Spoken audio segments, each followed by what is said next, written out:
Et même les professionnels de santé ne m'ont pas aidée à l'époque, hein. Ma gynéco me disait: «Mais madame, vous êtes trop grosse, faut maigrir». Et elle m'a sorti quelque chose d'horrible. Elle m'a dit: «Arrêtez de manger, dans les camps de concentration, il y avait pas de gros». Waouh. Merci d'être avec nous et bienvenue pour cette nouvelle rencontre. On va parler alimentation, on va parler rééquilibrage alimentaire avec une psychothérapeute du comportement alimentaire, une hypnothérapeute puisqu'il sera question d'hypnonutrition et surtout une hackeuse du métabolisme. Il y a beaucoup de choses à dire quand on parle de nourriture, quand on parle de ce qu'il y a dans nos assiettes. Et il est vrai qu'on entend tout et son contraire, on entend tout et n'importe quoi parfois, donc c'est important de remettre un peu l'église au milieu du village avec Frédéric Chataignier qui est mon invité. Bonjour Frédéric. Bonjour Marc, Merci de m'accueillir. infiniment. Vous allez bien? Très bien, merci. C'est la question qu'on peut vous poser. Vous allez bien? Est-ce que votre santé est optimale avec tous les conseils, tout ce que vous suggérez? Est-ce que tout va bien aujourd'hui dans votre vie? Alors, j'ai envie de dire oui, tout va bien, mais ma santé n'est pas, comment dire? Je souffre d'une maladie chronique inflammatoire depuis toute petite. Ouais. Et effectivement, si je suis là aujourd'hui pour parler, que je suis en forme, que j'ai, je dirais mon poids de forme, eh bien c'est parce que j'ai dû, étudier, comprendre et me battre. Ouais. Et vous battre, quand j'ai préparé l'émission, j'ai vu votre parcours de vie. J'ai visualisé la fameuse scène qu'on va décrire dans un instant, dans cette jolie ville, la ville des parfums, à Grasse, avec votre fils. Et là, je me suis dit, waouh, vous revenez de loin. Oui, alors je suis pas la seule, hein, évidemment. Bien sûr, mais c'est Ouais. votre histoire et elle est forte. Elle est forte, elle est toujours forte et ça demande, La résilience. exactement, comme le dirait Boris Cyrulnik. Alors, on peut parler de ça, par exemple. Alors, effectivement, vous étiez dans le sud de la France. On est en 1999. Vous dites, je décris, hein, vous dites, je suis complètement épuisé, mon corps est lourd, je suis déprimé, je suis avec mon fils dans une petite voiture, la fameuse Twingo. Oui. Il pleut à seau, il y a un orage. Et il y a le toit ouvrant de la voiture qui est visiblement abîmé parce qu'on vous a Voler l'autoradio. volé l'autoradio, donc ce qui fait que toute la pluie tombe à l'intérieur de la voiture. Et là, vous vous dites, bon, what else, quoi? Qu'est-ce qu'on fait maintenant? Comme on dit, j'étais au bout de ma vie, en fait. C'est ça, Hein. au bout de votre vie. Ouais. J'avais pris 40 kilos c'était ma première grossesse. Donc déjà, c'est pas normal, hein, de prendre 40 kilos. Et je n'arrivais pas à les perdre. J'étais en plein divorce, justement, avec mon fils de 3 ans et demi. Licencié économique? Licencié, mais la totale. La totale. La totale.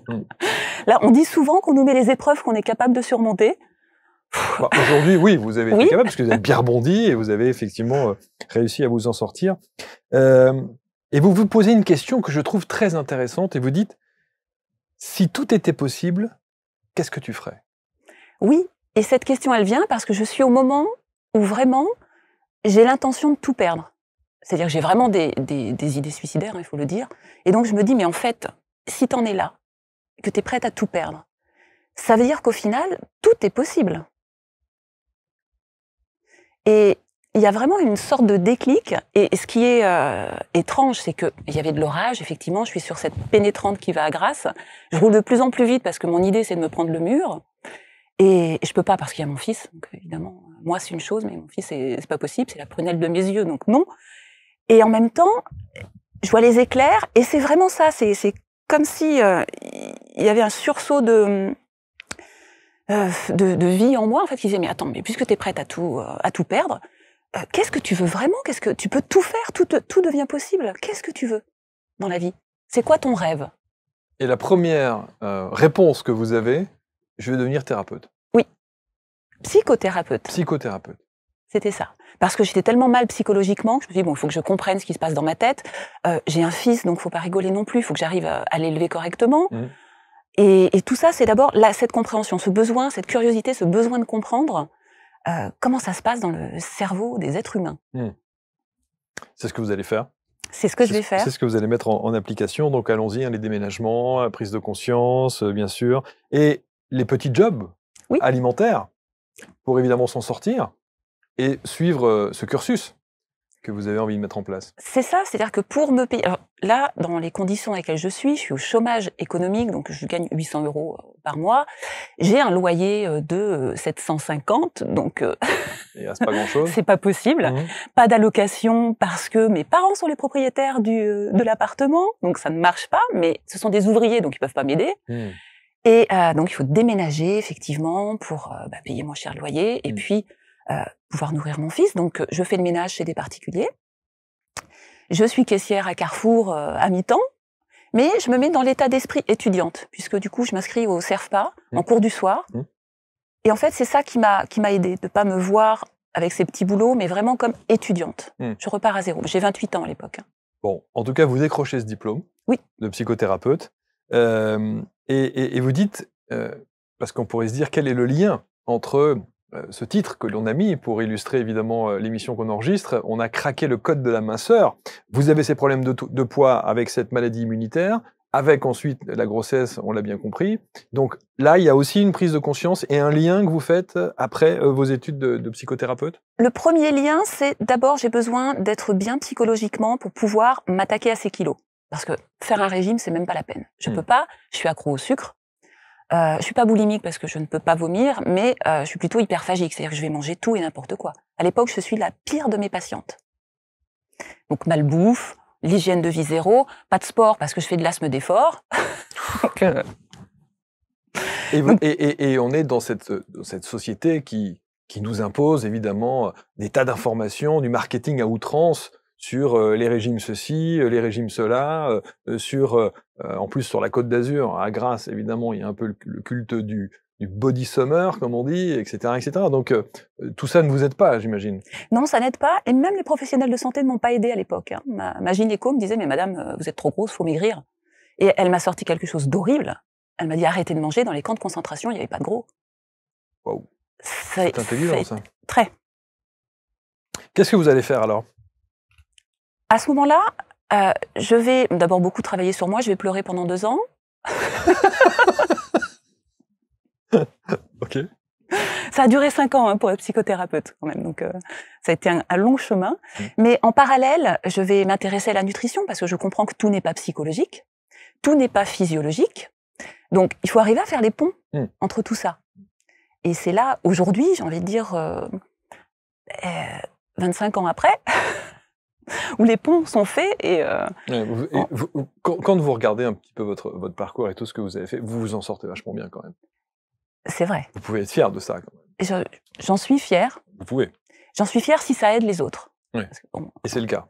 Et c'est le cas. Et c'est le cas et ça marche bien. Alors vous dites, c'est drôle parce que vous dites, je suis une hackeuse du métabolisme, je suis la pionnière de l'hypnonutrition en France. On va voir comment est-ce que vous avez mis ces process. Est-ce que il y a saturation d'informations, vous pensez, quand on commence à parler de ces sujets et d'alimentation et d'émotions, et parfois on dit tout et son contraire. Exactement. Je pense qu'il y a une overdose. Et des pontes de la médecine, des nutritionnistes et autres, qui racontent, qui s'opposent même dans leur discours.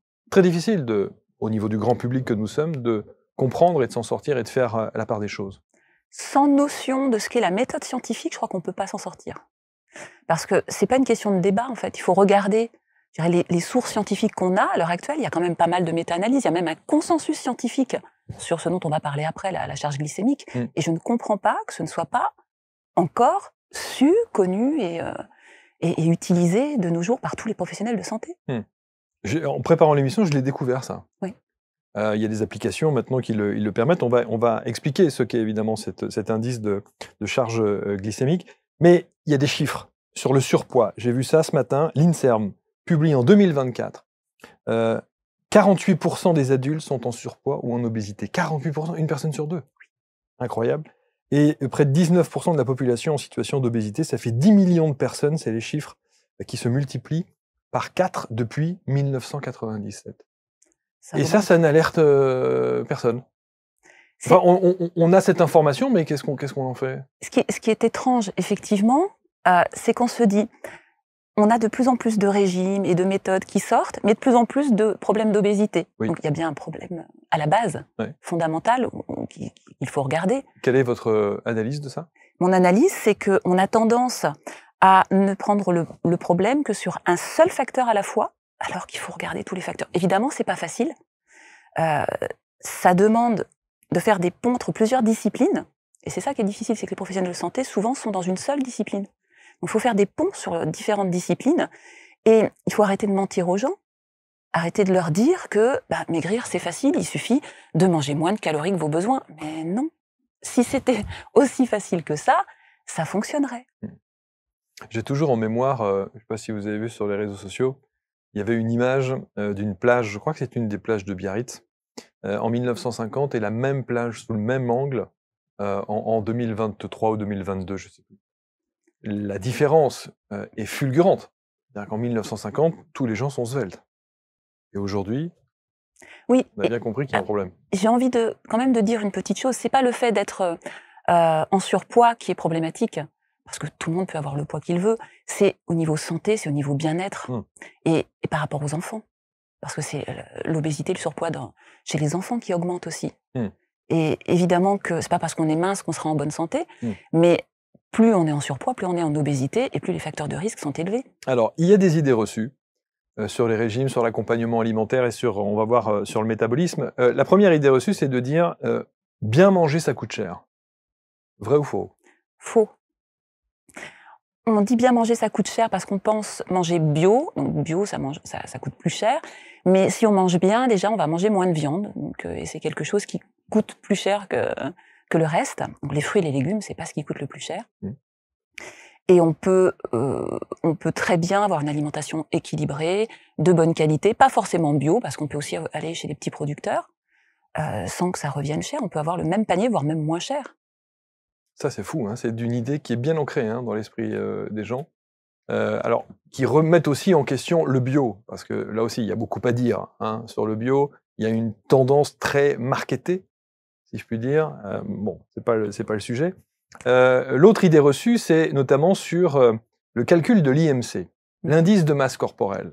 Est-ce que ça, je l'ai posé à des dizaines de personnes, est-ce que ça c'est fiable ou est-ce que ça ne l'est pas, le fameux IMC? Ça ne peut pas être fiable à partir du moment où la masse musculaire est en jeu, c'est-à-dire que si vous avez un athlète, un haltérophile, son IMC, il va être en obésité, mais ce sera pas du tout la même chose que quelqu'un qui va avoir une surcharge pondérale de la masse grasse, on va dire, au niveau du foie, par exemple.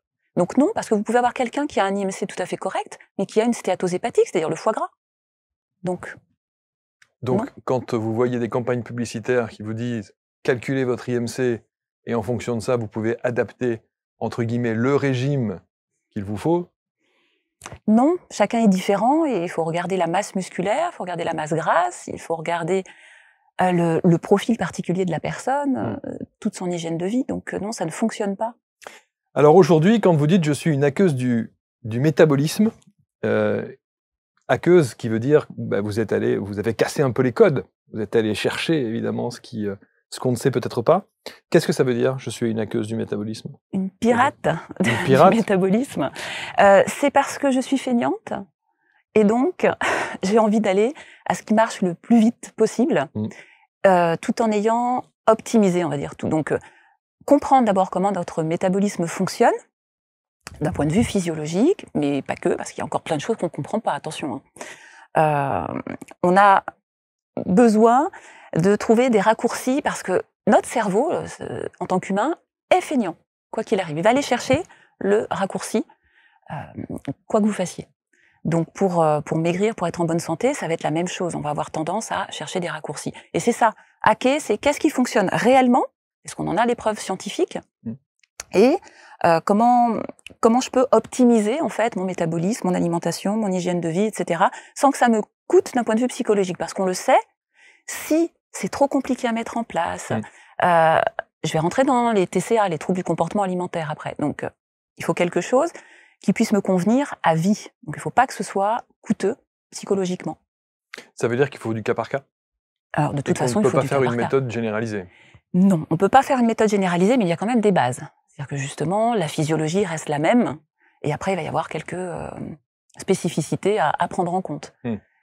Les amis, quelques secondes d'interruption dans ce programme, juste pour vous donner une information importante. Vous savez que chaque jour, sur ABC Talk TV, on aime et on prend le temps de vous recevoir pour parler des pratiques et des praticiens inspirants de par leur parcours et de par leur expertise. Alors peut-être que vous aussi, vous aimeriez partager avec nous votre métier et vous installer ici dans ce studio, sur ces canapés, pour nous dire un petit peu comment vous en êtes arrivé à ce que vous êtes aujourd'hui. Alors si vous êtes à la fois thérapeute, expert, coach, accompagnant de vie et que vous avez envie d'enregistrer un entretien avec moi dans ce studio ABC Talk, il suffit simplement de postuler sur le lien qui est sur cette vidéo ou éventuellement dans la description de la vidéo et vous serez à la suite de cela référencé sur la première plateforme vidéo des thérapeutes accompagnants de vie, coachs et autres experts. Vous, en l'occurrence, je vous le souhaite et je vous dis merci de votre fidélité. Indexabc.fr ou alors le site directement abctalk.fr.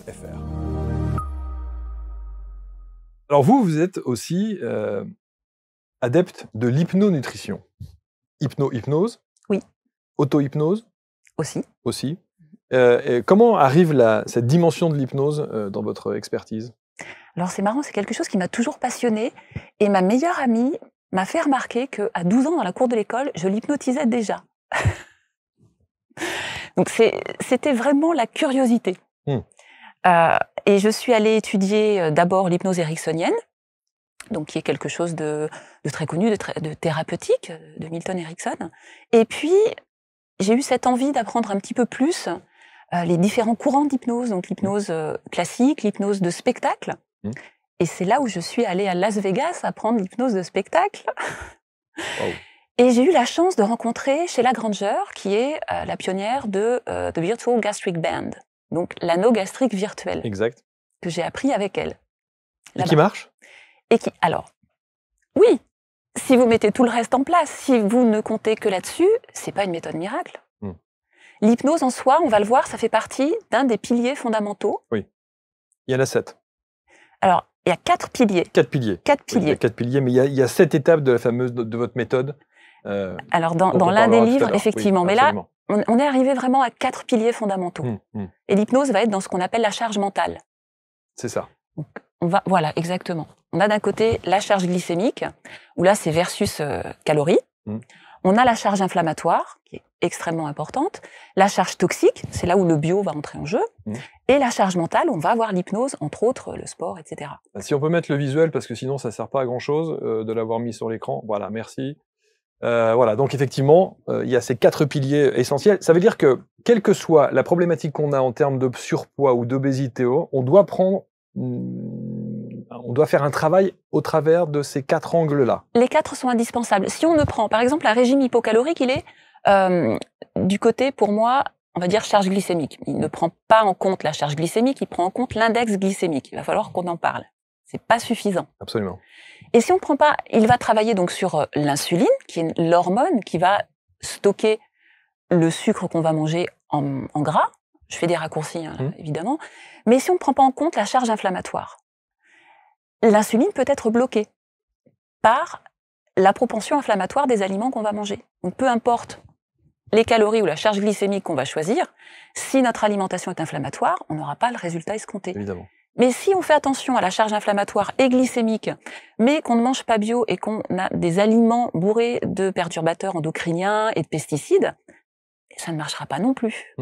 Et si on a un stress qui est trop élevé, on va avoir le taux de cortisol qui va être élevé, ça va avoir une incidence sur l'insuline, toujours notre fameuse hormone, et ça ne marchera pas non plus. Donc il faut absolument prendre tout en compte pour que ça fonctionne. Absolument. Alors justement, sur cette charge glycémique, quand on décide effectivement de se prendre en main et que on a souvent le premier réflexe, c'est l'IMC. On en parlait tout à l'heure, l'indice de masse graisseuse, et on se dit, oh là là, je fais des calculs, effectivement, je suis dans le rouge, ou tout va très bien, etc. Bon. Est-ce que la première des choses à faire, c'est déjà de commencer par calculer le taux de charge glycémique? Alors, oui, c'est la première... C'est la première chose à faire, avant même l'IMC. Alors, en fait, l'IMC, c'est juste, en gros, on se met sur la balance et on voit qu'on est en surpoids. Oui. Bon, on ne sait pas exactement si on a trop de masse graisseuse ou si on a une bonne masse musculaire, mais on sait qu'on est en surpoids. Mais c'est plus le bien-être intérieur. Est-ce que je me sens lourd? Est-ce que je me sens mal? J'ai du mal à marcher. Voilà, l'image de moi ne me convient pas. C'est plus ça. Et quand on veut vraiment commencer à perdre du poids, l'IMC sert plus à rien. C'est la charge glycémique qu'il va falloir regarder au-delà des calories. Est-ce que je peux en parler un peu? Bien sûr, bien sûr. D'abord, comment on le calcule et comment est-ce qu'elle se met en place? Il y a des outils pour ça. Exactement. Alors, jusqu'à maintenant, ce que tout le monde sait, ce que tout le monde dit dans la diététique classique, et ce qu'on a appris depuis les années, alors je veux dire, ça remonte à 1940, quelque chose comme ça, c'est Lulu Ann Peters, hein, qui est la première à avoir écrit un livre, qui est une femme médecin américaine, qui a décrété que les calories étaient un problème. Et elle a fait un best-seller là-dessus. Sauf que c'est pas ce que disaient les scientifiques déjà à l'époque. Hein. Elle a décrété, elle a d'ailleurs écrit un livre complètement grossophobe. Quand on le lit, c'est une aberration. C'est vrai. Oui. Et elle est partie du principe que c'est très simple. Si on mange trop de calories par rapport à nos dépenses, on prend du poids. Sauf qu'on oublie une chose fondamentale, c'est que la quantité de calories, c'est une chose, mais la qualité de ces calories. Alors, on a entendu parler des calories vides, par exemple. Et on a commencé à parler en 1980 avec Jenkins de l'IG, l'index glycémique. Et tout le monde encore est sur l'index glycémique. L'index glycémique, ça nous donne une information sur la capacité de l'aliment à augmenter le taux de glucose dans le sang. Ok, c'est une chose. Mais ça ne prend pas en compte la portion, la quantité de glucides dans la portion qu'on va manger. Et oui, c'est ça. Il manque une information fondamentale ici. Donc, c'est un premier pas, mais c'est loin d'être suffisant. Donc, comment on calcule la charge glycémique ? C'est des maths, c'est un peu rébarbatif. C'est pour ça que du coup, avec mon équipe, on a mis en place une application, parce que sinon, c'est pas possible. On va prendre l'index glycémique de l'aliment. On va prendre aussi la quantité de glucides qu'il contient. Et on va le diviser par 100. En fait, on va avoir une charge glycémique, donc on va multiplier l'index glycémique par la quantité de glucides et on va diviser par 100, ce qui nous donne la charge glycémique pour 100 grammes d'aliments. Pour 100 grammes, j'allais vous dire quel est le grammage de la portion. Exactement. Puisqu'on le fait par portion.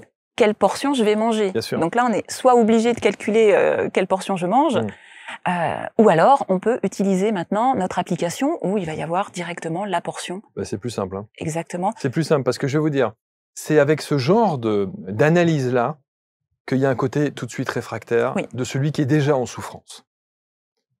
Si vous êtes déjà en souffrance et qu'on commence à vous mettre ça dans la tête, alors que on a bien compris que c'est quelque chose d'absolument essentiel, mais il y a tout de suite en disant s'il va falloir que je calcule mon dosage, mon truc, est-ce que je peux manger, attention, et combien il y a, quelle est la masse.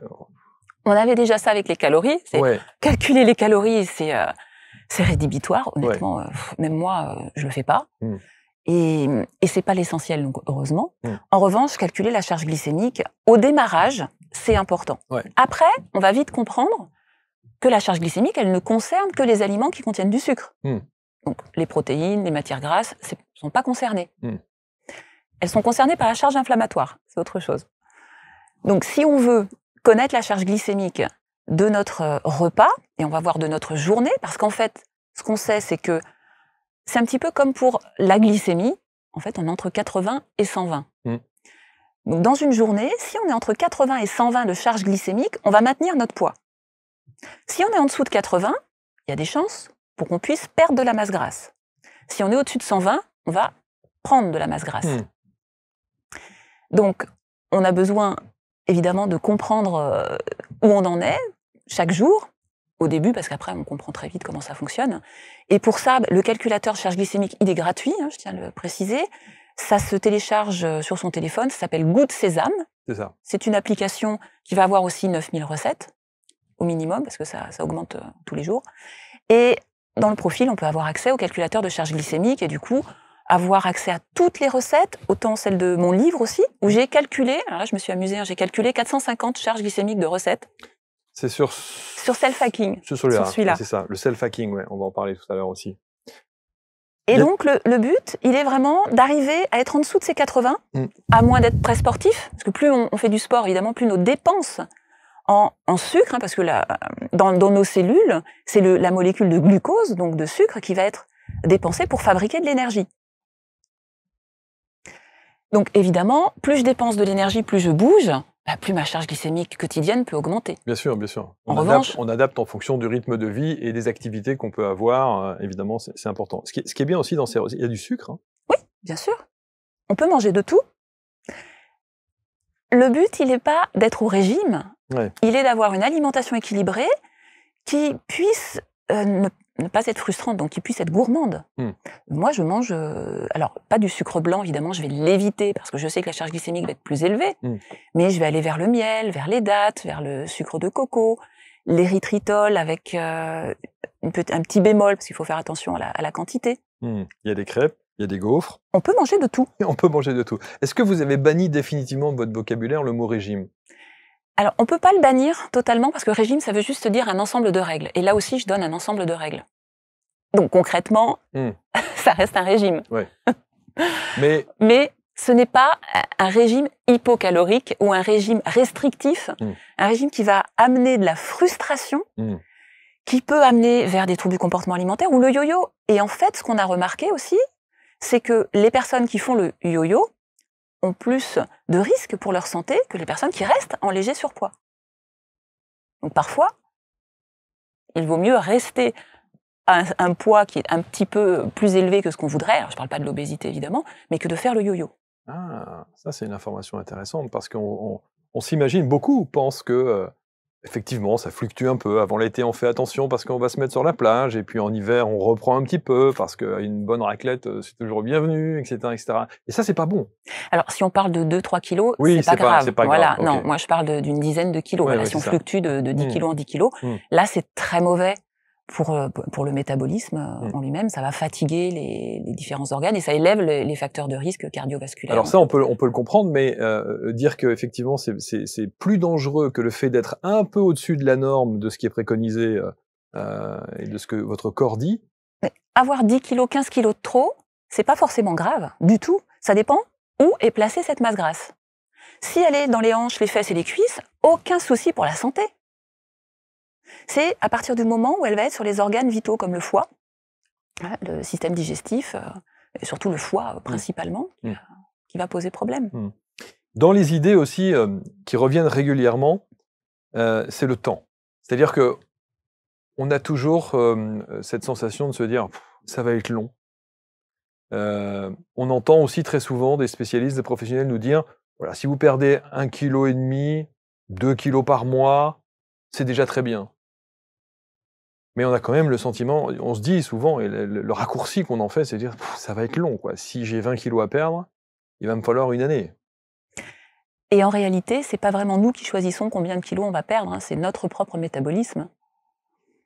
Donc certaines personnes peuvent perdre plus vite que d'autres. Ça va dépendre de l'âge, de l'activité physique, du métabolisme de base, donc de la masse musculaire.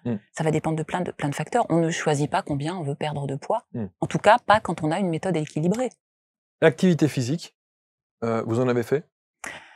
Je marche beaucoup. Je fais du renforcement musculaire. Alors là, j'ai un hack, super, un raccourci, grâce à certains coachs sportifs qui l'enseignent très bien. Le renforcement musculaire, c'est-à-dire que je vais commencer à chauffer mes muscles, et surtout les bras, parce que les bras, c'est ce qui consomme le plus, en fait. Donc je vais aller au plus vite. Je vais chauffer mes muscles avec 10 mouvements. Alors ça peut être à la salle de sport, ou ça peut être avec des poids à la maison. Et une fois chauffé, donc je vais faire 10 mouvements, je vais aller prendre le poids le plus lourd possible, que je puisse tolérer, évidemment, et faire 4 à 6 mouvements maximum. C'est-à-dire que si je peux faire plus de 6 mouvements, c'est que c'est pas le plus lourd que je peux faire. Et là, à partir de là, je vais avoir utilisé on va dire, le meilleur de mes muscles. Donc je vais aller puiser mes ressources en sucre, justement, donc ma fameuse charge glycémique, beaucoup plus rapidement. Donc ça, c'est plus intéressant. On a le sentiment que, pour revenir sur cette charge glycémique, j'ai l'impression que c'est un peu le pilier du système. C'est-à-dire qu'on commence par ça, et puis tout gravite autour pour déterminer quel accompagnement on va faire, et qu'est-ce que, j'allais dire, on s'impose, en tout cas, on met en place pour se sentir bien et équilibrer notre vie. Alors, c'est vrai que c'est le pilier. On commence par ça, parce que j'ai envie de dire, c'est plus facile pour les gens de comprendre, puisqu'on est au plus près des calories de ce qu'on connaît. Mais on va très vite sur la charge inflammatoire, parce que l'obésité, c'est une maladie de l'inflammation. Et donc, si on ne s'occupe pas de la charge inflammatoire, ça ne sert à rien. Et évidemment, charge toxique et charge mentale aussi, parce qu'encore une fois, tout gravite. Mais vous parlez beaucoup des émotions. Hein. Aussi, oui. Ouais, c'est important. C'est indispensable. Indispensable pour avoir déjà aussi la motivation de mettre en place les choses. Parce que si on est trop mal avec soi-même, si on est plutôt en symptômes dépressifs, on va pas trouver la force d'aller même calculer la charge glycémique. Mmh. Donc parfois, selon les personnes, on va plutôt s'attaquer à la charge mentale en priorité et aux émotions. La petite touche du sucré. Oui. De fin de repas. Mmh. On se l'accorde? Bien sûr. Ouais. Oui, pas à n'importe quel moment et encore une fois selon notre profil. Si on a tendance à être mal dans sa peau, on va éviter le sucre le matin. Ça, c'est par rapport à la sérotonine, par exemple. Et en revanche, oui, à la fin du repas, à 13h, par exemple, le carré de chocolat à 70% va être très bienvenu. Ouais. Donc, ça fait du moralement, c'est important. Oui. Et même le soir? Alors, le soir, c'est autre chose. Oui, il peut être bienvenu sous différentes formes. Je dirais à 16h, le goûter. C'est là où les fruits sont idéaux. Vraiment. Le soir, c'est un peu plus compliqué. Ça va dépendre vraiment de chaque personne. Et des besoins psychologiques aussi et physiologiques. Donc parfois, oui, le petit carré de chocolat le soir va faire du bien. Oui. Mais il va contenir un dérivé de caféine. Donc attention si on a des troubles du sommeil. Et c'est une question de quantité, évidemment. Si on mange 2 carrés, ça pose pas de problème. Et c'est là aussi que c'est intéressant de vous entendre parce que tout le monde n'est pas d'accord sur cette analyse. Je parlais notamment sur un exemple du petit déjeuner. Ça aussi, c'est incroyable. On entend tout et son contraire. Vous avez des gens qui vont vous dire, et qui restent peut-être sur un vieux dogme ou un vieux cliché de l'époque, qui consiste à dire le repas le plus important de la journée, c'est le petit déjeuner. J'ai grandi avec ça. Mais c'est pas faux. Et d'autres qui vont vous dire, mais ça n'est pas une obligation. Si vous sentez que vous n'avez pas faim le matin, ne mangez pas. Ça va dépendre de chaque profil et de ce qu'on veut comme résultat. Ce qu'on est en train de voir par rapport aux études scientifiques, c'est que nos hormones, le matin, ont besoin d'être nourries. Et si vous êtes une femme avec des troubles du comportement alimentaire, oui, le petit déjeuner va être extrêmement important. Mais si vous êtes un homme sportif, sans trouble du comportement alimentaire, non, votre petit déjeuner ne sera pas forcément important. Un enfant qui n'a pas faim le matin, on lui dit toujours, tu peux pas aller à l'école le ventre vide. On a toujours dit ça. Oui, mais Marc, il faut regarder ce qu'il a mangé la veille au soir. S'il n'a pas faim le matin, c'est peut-être qu'il a mangé des choses qui ne lui convenaient pas le soir et qu'il est toujours en train de digérer son repas du soir. Et dans ces cas-là, c'est pas forcément l'idéal. Alors après, il y a aussi l'histoire du petit déjeuner chez les enfants, mais décalé. C'est-à-dire que vous avez des enfants qui, à 7h30, avant de partir à l'école, n'ont pas faim. Exactement. Mais par contre, à 10h, effectivement, ils vont avoir une fringale incroyable. Et là, c'est l'idéal, d'avoir le petit déjeuner à 10h, d'avoir un encas. Effectivement. Encore une fois, c'est en fonction de chaque profil. Donc, pour certaines personnes, le petit déjeuner va être fondamental, comme je le dis, une femme avec des troubles du comportement alimentaire, par exemple. Sinon, le fait de sauter le petit déjeuner va augmenter les risques de compulsion dans l'après-midi, voire la soirée. C'est ça que je dénonce souvent. C'est que chez les professionnels de santé, on a entendu effectivement tout et son contraire. Parfois, on a mis en place des règles établies où on dit, voilà, c'est comme ça, c'est comme ça. Or, vous dites, oui, il y a des règles. En revanche, on les adapte en fonction de tout, de nos émotions, de notre rythme de vie, de nos activités physiques, sportives, etc. Donc, on adapte les choses. Exactement. Ça. Ce qui est vrai pour une personne ne sera pas nécessairement pour l'autre. Alors, revenons sur l'hypnose, parce que c'est intéressant, et vous parlez donc de l'hypnonutrition. Vous êtes formé à cette hypnose. Comment est-ce que ça se pratique concrètement ? Concrètement, on va utiliser les séances d'hypnose pour apaiser le système nerveux. Donc on va être du côté charge mentale, là, à ce niveau-là. Apaiser le système nerveux et la pression sanguine aussi, en l'occurrence, pour aider au changement du comportement alimentaire. Donc ça va être un raccourci pour aller plus vite, pour être plus vite motivé, pour mettre en place les choses, pour se projeter aussi dans du positif, sortir de ses croyances limitantes et vraiment aller gérer ses émotions d'une meilleure façon. Enfin, c'est une aide pour gérer ses émotions, en fait. Et je dis souvent, il ne faut pas mincir pour se sentir mieux, il faut se sentir mieux pour mincir. Donc, commençons par les émotions. Voilà. Encore une fois, selon les profils, pour certaines personnes, il faut d'abord commencer par les émotions. Parce que quand on a préparé l'émission, on s'est dit, hypnonutrition, ça veut dire que vous allez mettre en place un process dans notre subconscient par l'hypnose pour nous dire, bah voilà, c'est pas bien de manger du sucre, ou c'est pas bien. Non, vous voyez ce que je veux dire ?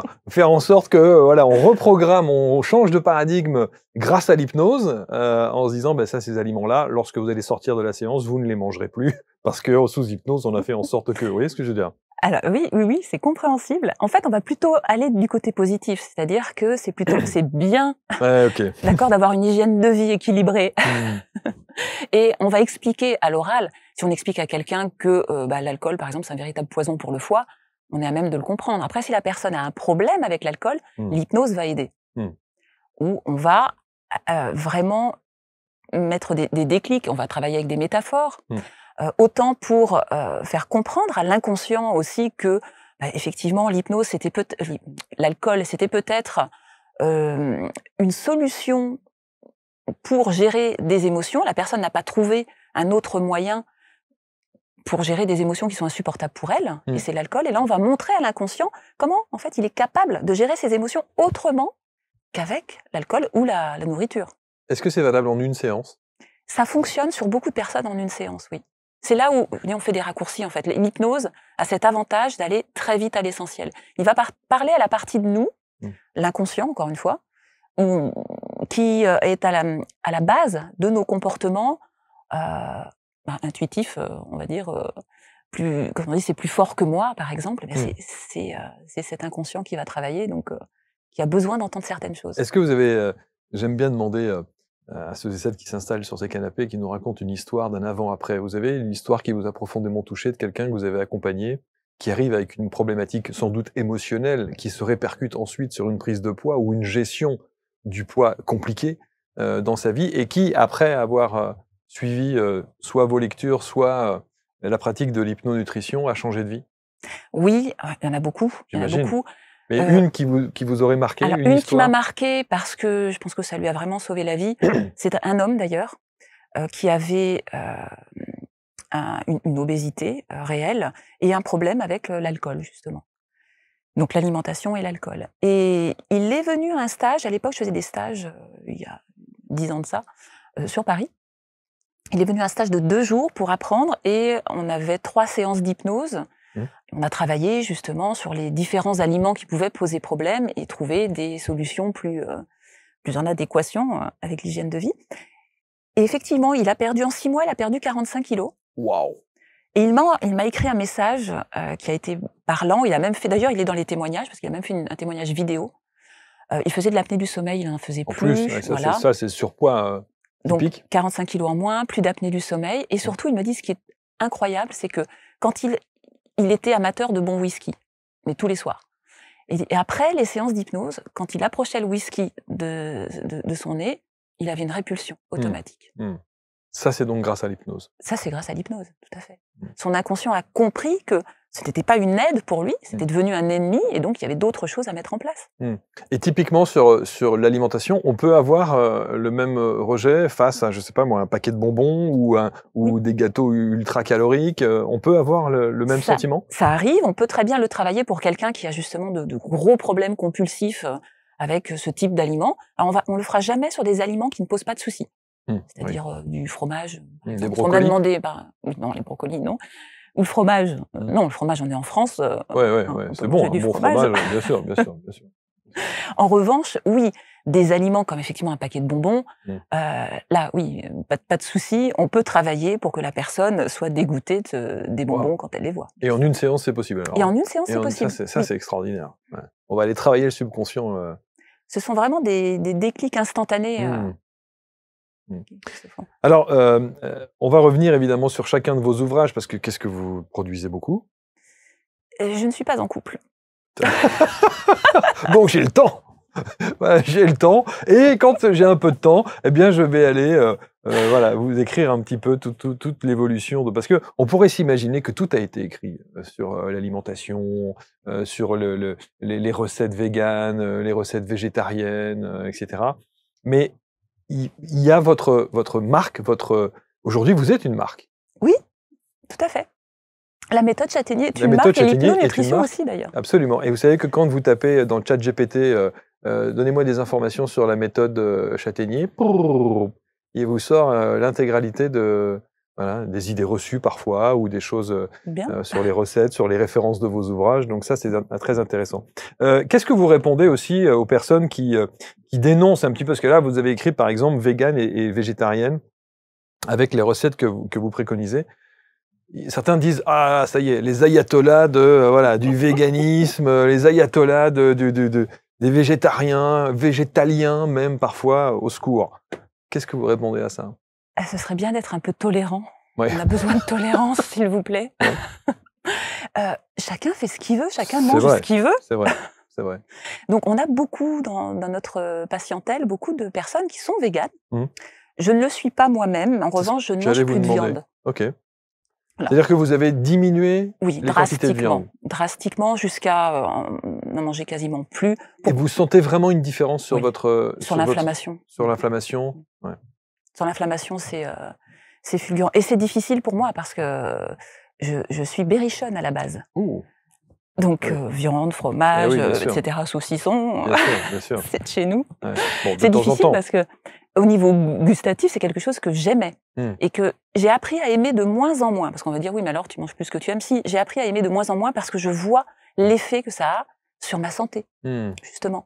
Alors, je n'ai pas arrêté totalement de manger de la viande. Après, d'un point de vue éthique, j'aimerais bien qu'on arrête de faire du mal aux animaux aussi. Et c'est compliqué, c'est un autre sujet. Ça, c'est un autre sujet, ouais, c'est vrai. Voilà. Ouais.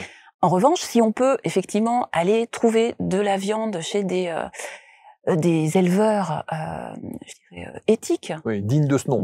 Voilà. Et éviter totalement de consommer des viandes industrielles, c'est l'idéal. Donc, chacun est libre de manger ce qu'il veut, et le but de la méthode, c'est justement de pouvoir accompagner tout le monde, quel que soit votre cas, votre profil et vos préférences. Est-ce que vous avez eu des échecs?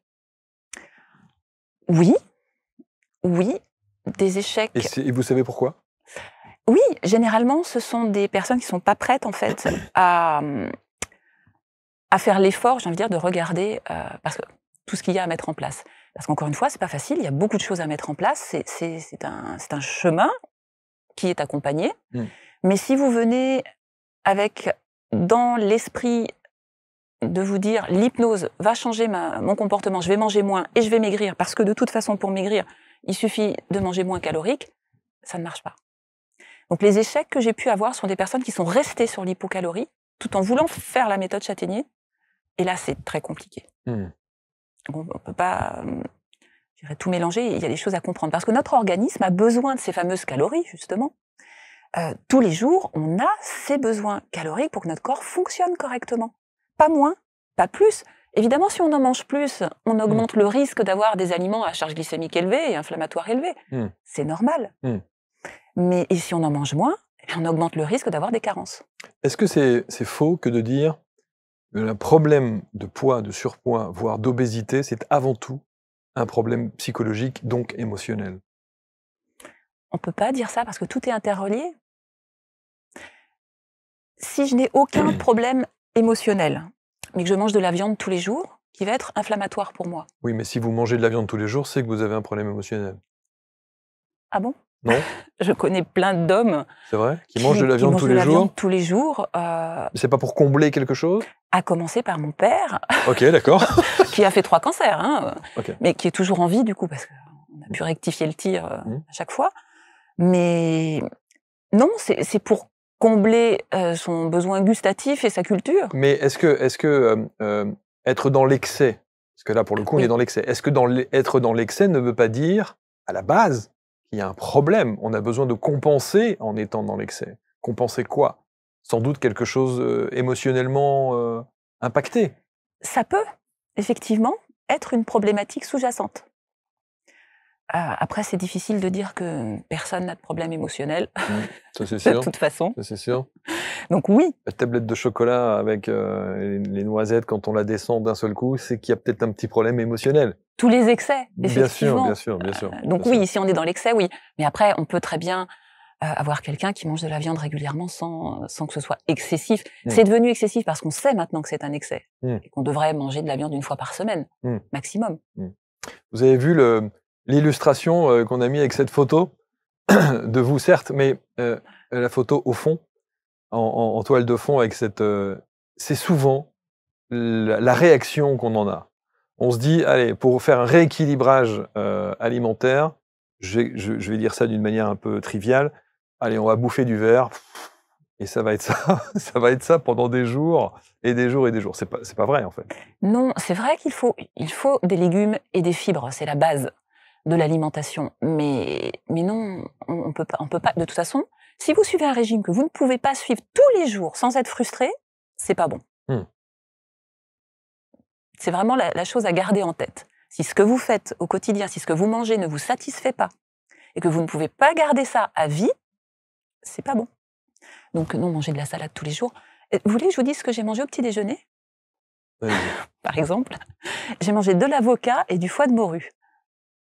Alors, l'avocat, je peux comprendre. Le foie de morue, je vais avoir un peu plus de mal. Mais vous savez que dans les hôtels, quand vous avez les buffets de petit déjeuner, Oui, vous avez de la verdure, de la salade, des lentilles, vous avez des choses comme ça.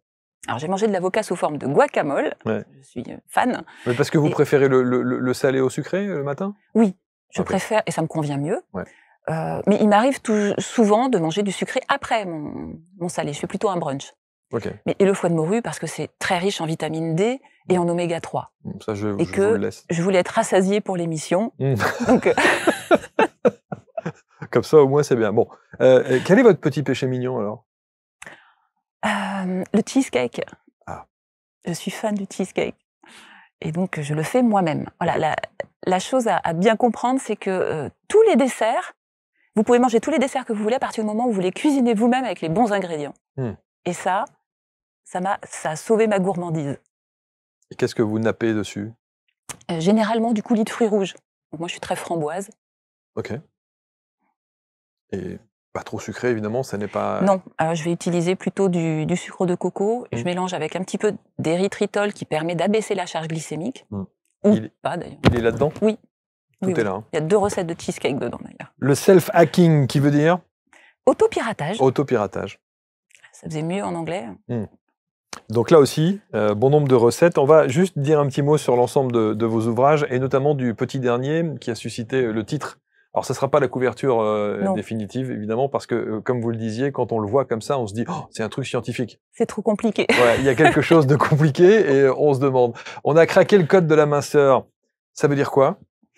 Alors, ça veut dire qu'on a compris. À l'heure actuelle, les études scientifiques existantes nous permettent de comprendre comment perdre du poids sainement et durablement. Attention, c'est pas moi qui ai craqué le code de la minceur. Hein.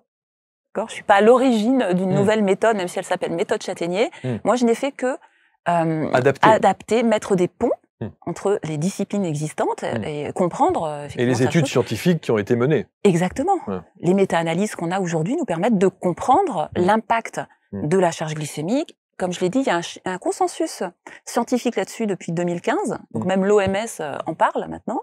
Donc la charge glycémique en priorité, la charge inflammatoire, la charge toxique et la charge mentale. Et dans ces 4 piliers, dans ces 4 charges, vous allez toucher à tous les facteurs qui concernent le surpoids et le bien-être et la santé qui va avec. La question qu'on peut se poser, il n'y a jamais eu autant d'études, on n'a jamais eu autant de recul, il n'y a jamais eu autant de professionnels de santé, il n'y a jamais eu autant d'émissions qui parlent de tout ça, et il n'y a jamais eu autant de gens dans des situations improbables sur leur santé, sur le poids, le surpoids et l'obésité. Oui, parce qu'encore une fois, on va aller chercher ce qui va le plus vite. Par exemple, on a le jeûne intermittent. Ça aussi, alors, qu'est-ce que vous en pensez de ça? Mais c'est génial, c'est un hack super, mais encore faut-il le faire correctement par rapport à son profil. Donc oui, le jeûne intermittent, moi je le fais 5 jours sur 7. Par exemple, vous allez dire, j'ai plus besoin de perdre de poids. Non, je le fais pas pour ça, je le fais encore une fois par rapport à mon inflammation chronique. Et parce que ça vous fait du bien et que vous le sentez. Exactement. Ouais. Donc comment vous le mettez en pratique?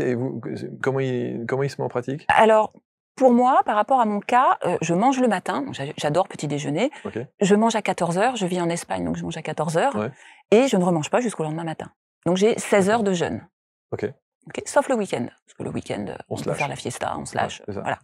Bonne paella, qui va bien, voilà, ça c'est bien. Exactement, et je mange de la paella. Et vous mangez de la paella, bien sûr. Non mais c'est ça qui est extraordinaire, c'est qu'il n'y a pas de frustration pour le coup. Et c'est ça que vous mettez en avant aussi, c'est que, vous l'avez dit tout à l'heure, à partir du moment où on décide de se prendre en charge sur l'alimentation et qu'il y a une frustration, c'est que cette prise en charge ne nous correspond pas. Exactement. Donc il faut réadapter.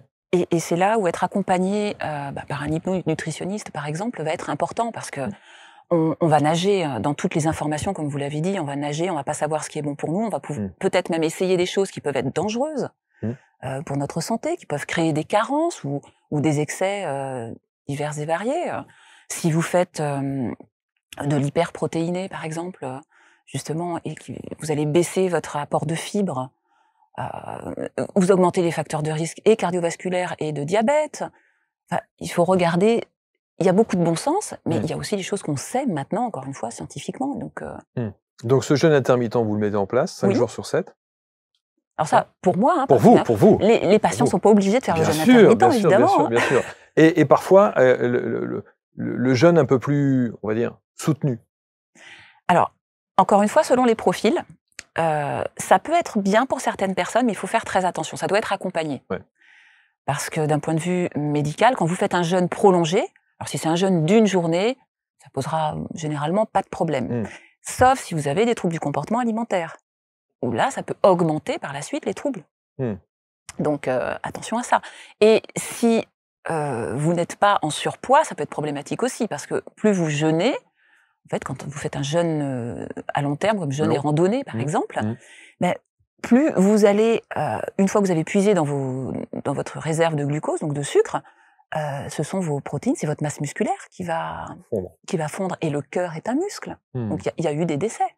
Il faut faire très attention, ça doit être extrêmement encadré. Et on en voit beaucoup en ce moment. Il y a énormément, ça pullule de partout, à chaque fois. Il y a des week-ends en immersion, il y a des tas de choses qui sont mises en place. Donc, restez vigilants sur cet accompagnement et sur la manière dont c'est mis en place et proposé. Voilà. Il n'y a pas de risque à faire le jeûne intermittent à partir du moment où, dans votre période de nutrition, vous apportez tout ce dont votre organisme a besoin. Là, vous le faites, notamment, vous aimez le matin, vous mangez à 14h et plus rien jusqu'au lendemain matin. Mais ça peut être l'inverse. On peut ne pas manger le matin et peut-être plus manger... Alors, si vous voulez perdre du poids plus vite, ça ne sera pas judicieux. Ok. Vous pouvez le faire. Il y aura des incidences bénéfiques pour la santé. Ok. Les études le montrent. Mais ça ne va pas aussi vite pour perdre du poids. Ça, c'est un élément important. Self-hacking, donc on l'a dit. Vous avez également les 40 recettes avec le petit carnet de bord. Les 40 secrets, le carnet de bord. Les 40 secrets, pardon. Alors celui-là, il est très girly, il était vraiment spécifique pour les femmes. Pour prendre en compte justement l'aspect émotionnel aussi, écrire un petit peu où on en est chaque jour. Et ça, c'est important. Et c'est très important, évidemment, de pouvoir savoir où on en est émotionnellement et en même temps écouter son corps, apprendre à écouter son corps. Et on va avoir dans tout l'accompagnement les séances d'hypnose qui vont accompagner aussi pour aider émotionnellement. Et les hacks, je veux dire, là on va parler justement de la charge toxique aussi, c'est-à-dire dans les aliments, ce qu'on va trouver comme pesticides, perturbateurs, etc. Donc savoir choisir, en fait c'est savoir choisir son aliment, vraiment devenir conscient de ce que l'on mange et de l'impact que ça peut avoir sur nous. J'ai le sentiment qu'il y a comment dirais-je, ça semble, on a l'impression d'être face à l'Everest quand on a envie de se prendre en main et on se dit ça va être compliqué, ça va être long. Mais une fois que les automatismes se mettent en place, une fois qu'on a bien compris, qu'on a bien maîtrisé l'écoute de notre corps, l'écoute de nos émotions, etc., et les outils que vous préconisez, j'ai le sentiment que voilà, les choses roulent après assez facilement. C'est comme apprendre une langue. Oui. Quand on apprend une nouvelle langue, au début, c'est fastidieux, c'est difficile. On se dit qu'on va pas y arriver au démarrage. Et puis après, petit à petit, ça devient de plus en plus facile. Et on a compris. Il faut apprendre le langage de notre métabolisme, de notre corps. En fait, c'est notre véhicule. Ce corps est notre véhicule. Donc, pour traverser cette vie. Et la première des choses qu'on devrait faire, c'est en prendre soin. Mais évidemment, on ne sait pas comment parce qu'on n'a pas appris. On devrait même apprendre ça à l'école. Maigrir et être en bonne santé, ça s'apprend, le guide technique à l'usage des professionnels, parce que vous formez? Oui. Je forme les professionnels de santé, que ce soit diététiciens, hypnothérapeutes, ou tout professionnel de santé, à l'hypnonutrition, effectivement. Mais attention, je ne vends pas de formation telle qu'on pourrait le croire, en fait. C'est une licence de marque. Tous les professionnels qui veulent apprendre ont simplement une licence de marque mensuelle, et ils ont accès à tout. Voilà, on mettra évidemment autour de la vidéo l'intégralité des liens pour que vous puissiez rentrer en contact, avec Frédéric. Vous vous rendez compte que vous avez un nom en rapport avec l'alimentation, ce qui est quand même incroyable. Châtaignier. Non, mais c'est un comble. Et en plus, la châtaigne est très bonne pour la santé. Et Elle est très alcaline. calorique. On s'en moque. OK. Sa charge glycémique n'est pas tant élevée que ça. OK. Et elle contient du potassium. Donc le potassium est bien anti-rétention d'eau. Et non, c'est un très bon aliment. Donc, si on fait une petite synthèse, alors j'ai oublié celui-là évidemment aussi, la méthode Châtaignier avec l'alimentation des gens heureux. Et quand on voit Frédéric, on a bien compris qu'elle a trouvé sa voie, son équilibre de vie. C'est vrai, vous avez trouvé votre voie. Oui. Magnifique. C'est vrai. De là où vous revenez, la petite Twingo, elle est loin quand même. Elle est loin, oui. Hein? Et c'est chouette. Est-ce que vous, de temps en temps, vous regardez un petit peu en arrière en vous disant ah ouais, quand même. Je pratique la gratitude tous les C'est matins vrai en me disant je suis très contente d'en être arrivée là. Mmh. Par rapport à mon bien-être actuel Mmh. de santé, parce que je ne sais pas dans quel état j'aurais été si je n'avais pas fait ce parcours-là, honnêtement. Donc si on fait un petit résumé, le calculateur de charge glycémique. Il est sur l'application Goût de Sésame. Goût de Sésame. Ok, donc ça c'est important de le maîtriser et dans un premier temps de l'apprivoiser et ensuite on aura les réflexes nécessaires pour savoir et on saura exactement en fonction de ce que l'on mange et en fonction des proportions, on saura faire le calcul directement quasiment. C'est très facile à utiliser en plus, c'est vraiment intuitif et ludique, parce que dans Goût de Sésame, c'est une super équipe, franchement, qui a travaillé là-dessus. Ils ont mis en place des objectifs aussi, c'est-à-dire qu'on peut avoir un objectif anti-inflammatoire et on va avoir un filtre qui va nous mettre toutes les recettes qui correspondent à cet objectif. Donc on n'a pas besoin de calculer. 9000 recettes, il y en a 9000, oui. Ouais, donc plus besoin de chercher, de calculer ou quoi que ce soit. Toutes les recettes vont être directement compatibles. Goût de Sésame. Goût de Sésame. Ok. C'est une application. C'est une application gratuite à télécharger sur le téléphone. Voilà. Et encore une fois, sur une journée, la charge glycémique doit être comprise entre 80 et 120. Si on veut maintenir son poids. Sur une journée, hein. Sur une journée. Ok. Oui, ce qui laisse de la marge quand même. Oui, quand même, ouais, quand même. Et puis si on voit qu'on va augmenter, on sort marcher ou faire du sport. Donc, on prend cette application, on calcule le taux de cette charge glycémique pour voir si effectivement on est dans les clous ou pas. On réajuste au fur et à mesure. On essaie aussi de travailler sur ses émotions parce que c'est ce qui va sans doute déterminer beaucoup de choses. C'est là où l'hypnose et l'accompagnement avec un hypnonutritionniste peut être intéressant. Effectivement, pour commencer, pour se mettre sur la voie. Essayer et puis de comprendre. C'est ça, d'être accompagné, de comprendre. Et en fonction, parce qu'on a un questionnaire de santé qui est très poussé, on va regarder les carences aussi alimentaires, mais en micronutriments. On va regarder sur chaque profil quelle charge on va travailler en premier. Donc on ne va pas non plus prendre quelqu'un et lui dire bon ben voilà tout ce que vous devez faire dès la première consultation. En fonction du profil, on va dire bon ok, on va peut-être commencer par travailler là-dessus parce que c'est la priorité, que ce soit peut-être les émotions ou la charge glycémique ou l'inflammation, selon chaque profil, et on avance au fur et à mesure. Et quand la personne a compris, elle a appris en fait, après elle est libérée. Elle est libérée des régimes, et elle est libérée de sa problématique aussi, et elle sait continuer, évidemment il faut continuer son chemin avec une hygiène de vie équilibrée. Est-ce qu'aujourd'hui, alors donc on termine, on a dit, est-ce qu'il y a un troisième point que vous mettriez dans l'ordre? On a commencé par la charge glycémique, on a commencé ensuite par l'hypnonutrition, l'accompagnement pour une hypnonutrition. Dans l'ordre, qu'est-ce que vous préconisez? Pour quelqu'un qui voudrait perdre du poids, il y a plein de possibilités. Ça peut être ma chaîne YouTube pour voir tout ce que j'explique déjà dessus. Ça peut aider. Ça peut être les livres. Et j'ai ouvert aussi des semaines de cure en Espagne, directement chez moi. Donc ça, c'est une possibilité. Il n'y en a pas beaucoup, mais c'est une possibilité. On mange bien? On mange de la paella. Oui, on mange bien. Et on apprend à manger, à cuisiner. Et on apprend à manger, à cuisiner. Et donc, les idées reçues qui consistent à dire « j'ai pas le temps ». C'est une organisation. Vous avez le temps de vivre, parce que, comme on dit, si vous n'avez pas le temps de vous occuper de votre santé, il faudra prendre du temps pour être malade. Alors ça, c'est une punchline. Voilà. Si vous n'avez pas le temps de vous occuper de votre santé, il faudra prendre le temps de vous occuper si vous êtes malade. c'est quand même prioritaire, la santé, si on veut Un peu. vivre. C'est sûr, c'est sûr. Je suis très très content d'avoir pu échanger avec vous parce que je trouve que vous ne faites pas partie, pardonnez-moi l'expression, mais des ayatollahs voilà, de la bien-pensance alimentaire. Vous voyez ce que je veux dire? De ceux qui veulent, ils se disent voilà, moi je sais, je suis sachant, machin. Non, vous avez un vécu qui a été dur. Il y a eu une prise de conscience et à l'issue de la prise de conscience, évidemment, vous avez mis en place des choses qui amènent à l'expertise et à ce que vous préconisez, à l'accompagnement que vous offrez aujourd'hui. Et je trouve que ça, c'est légitime. Ça vous légitimise quelque part. Voilà. Et en plus de ça, on voit que sur vous, effectivement, ça fonctionne. Oui, ça fonctionne bien sûr mon bois de forme. Et je suis ménopausée. Bon. Non, je le dis parce que beaucoup de femmes... Ça aussi, c'est important. Voilà, C'est un sujet beaucoup de très femmes important pensent pour femmes. qu'après 50 ans, avec la ménopause, oui. on ne peut plus maigrir, etc. J'ai plus de 50 ans, ok, je suis ménopausée et ça ne me fait pas prendre du ventre. Ouais.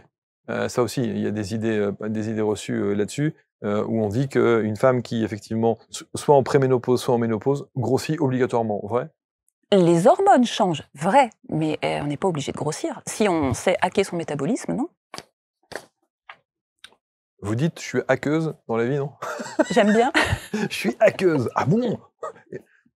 Voilà. En tout cas, c'est au travers de vos ouvrages. Merci beaucoup, Frédérique. Merci beaucoup, Marc. Merci infiniment pour cette analyse. Lisez tout cela, procurez-vous ces ouvrages. On va vous mettre autour de la vidéo. Oui, Oui, vous voulez rajouter un truc? j'ai oublié de dire, on peut les trouver sur zenemoi.fr. Oui, zenemoi.fr, absolument. Mais on va mettre autour de la vidéo tous les liens, dont celui-ci, évidemment. Le lien également pour calculer le fameux indice. C'est ça, hein? La charge glycémique? La charge glycémique, voilà, exactement.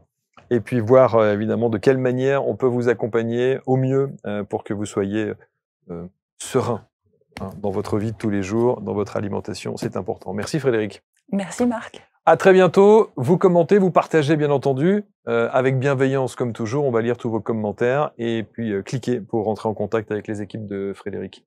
On se retrouve très vite pour une prochaine rencontre. Salut.